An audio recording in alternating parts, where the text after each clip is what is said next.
जनाब तीन भरा हैं हबशी। अच्छा ਉਹ ਨਾ ਜਾ ਰਹੇ ਨੇ ਜੰਗਲ ਦੇ ਵਿੱਚ। ਇੱਕ ਦੇ ਪੈਰ ਨੂੰ ਲੱਗਾ ਠੁੱਡਾ, अच्छा ਉਹ ਡਿੱਗ ਪਿਆ। ਉਹਨੇ ਪਿੱਛੇ ਪਰਤ ਕੇ ਵੇਖਿਆ ਤੇ ਥੱਲੇ ਚਿਰਾਗ ਪਿਆ ਸੀ। अच्छा ਉਹਨੇ ਕਿਹਾ ਤੇ ਵਾਹ ਭਾਈ। ਉਹ ਮਿੱਟੀ ਸਾਫ਼ ਕਰਨ ਲੱਗਾ, ਚਿਰਾਗ ਰਗੜਿਆ ਗਿਆ, ਚਿਰਾਗ ਦੇ ਵਿੱਚ ਜਿੰਨ ਨਿਕਲਿਆ। अच्छा ਜਿੰਨ ਕਹਿੰਦਾ ਬਾਈ ਤੁਹਾਡੀ ਮਿਹਰਬਾਨੀ, ਤੁਸੀਂ ਮੈਨੂੰ ਇਹਦੇ ਕੈਦ ਦੇ ਵਿੱਚੋਂ ਕੱਢਿਆ।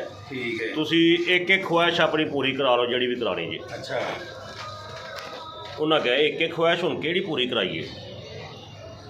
ਉਹ ਜਨਾਬ ਜਿਹਨੂੰ ਠੁੱਡਾ ਲੱਗਾ ਸੀ ਉਹ ਮੈਨੂੰ ਕਹਿਣ ਲੱਗਾ ਜਿੰਨ ਨੂੰ, ਕਹਿੰਦਾ ਭਾਈ ਤੁਸੀਂ ਇਸ ਤਰ੍ਹਾਂ ਕਰੋ, ਮੈਨੂੰ ਗੋਰਾ ਚਿੱਟਾ ਅੰਗਰੇਜ਼ ਬਣਾ ਦਿਓ ਬਿੱਲੀਆਂ ਅੱਖਾਂ ਵਾਲਾ।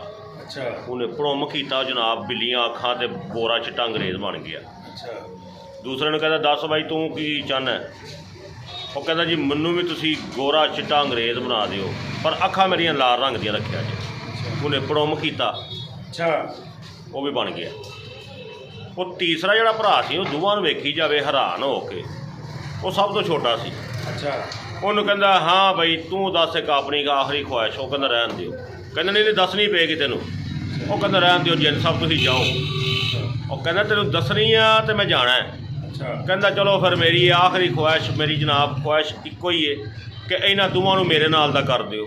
अच्छा ਉਹ ਫੇਰ ਵਿਚਾਰੇ ਕਾਲੇ ਦੇ ਕਾਲੇ। ਉਹ ਹਿਸਾਬ ਸਾਡੇ ਨਾਲ ਹੋਇਆ ਏ ਕਿ ਅਸੀਂ ਜਿੰਨੀ ਮਰਜ਼ੀ ਮਿਹਨਤ ਕਰ ਲਈਏ, ਜੋ ਮਰਜ਼ੀ ਕਰ ਲਈਏ, ਅਸੀਂ ਫਿਰ ਭੁੱਖੇ ਦੇ ਭੁੱਖੇ ਆ। ਬਿੱਲ ਤਾਰੀਏ ਗੈਸ ਦੇ, ਬਿਜਲੀ ਦੇ, ਤੇ ਸਾਡਾ ਕੁਝ ਨਹੀਂ ਹੋ ਸਕਦਾ। ਹੁਣ ਅੱਲਾ ਹੀ ਆਫਤ ਹੈ ਸਾਡਾ।